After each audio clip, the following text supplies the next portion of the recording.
Hi, in the previous tutorial, we have learned the concept of inheritance. We are sure that now you understand how inheritance makes programming easier for us by promoting the concept of reusability. Let us now explore more about inheritance.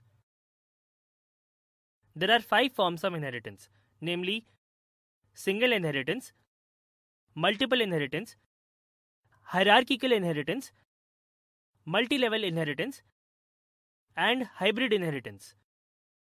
Let us look at each of these in detail. In single inheritance, a derived class is created only from one base class. For example, in this code, the class bus is inherited only from one base class, that is vehicle. When the object of the derived class, that is bus, is created, the constructor of the base class, that is vehicle, is invoked. Thus, when we execute this code, we get the statement "this is a vehicle" on the screen which belongs to the base class in our code. In multiple inheritance, we have a class derived from multiple base classes.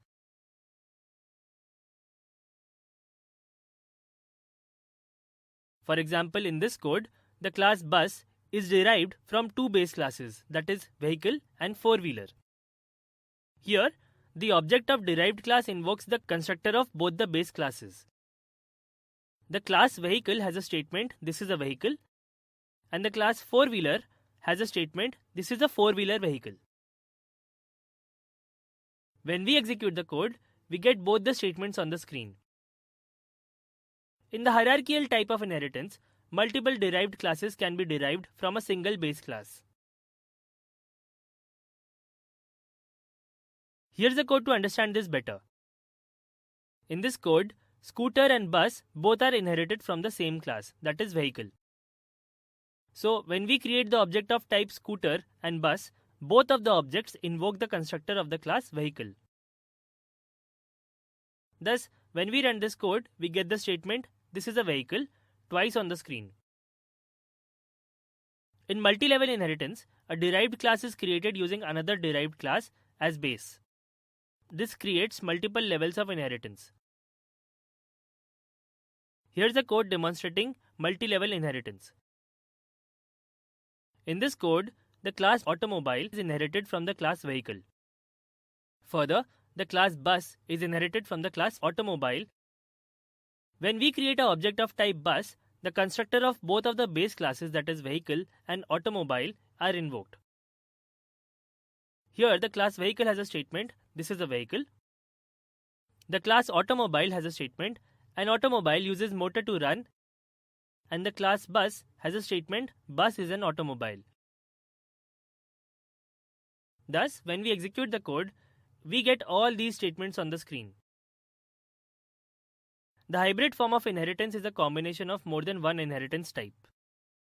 For example, multiple inheritance and multi-level inheritance can be combined as shown on the screen. Here, relationship between A, B and D is multi-level inheritance, whereas relationship between B, C and D is multiple inheritance. Here is a code to understand hybrid inheritance better. In this code, there are two base classes, that is vehicle and fare. The class scooter is inherited from the class vehicle only, whereas the class bus is inherited from both of the base classes, that is vehicle and fare. So here, relationship between vehicle and scooter is single inheritance, while the relationship between bus, vehicle and fare is multiple inheritance. This is an example of hybrid inheritance.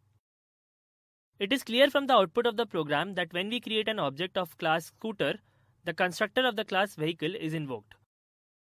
However, when we create an object of class bus, the constructors of classes vehicle as well as fare both are invoked. That's it in this tutorial. The concept of inheritance makes programming easier by promoting the reusability of code. To get better command on this concept, please take the code challenge on this topic.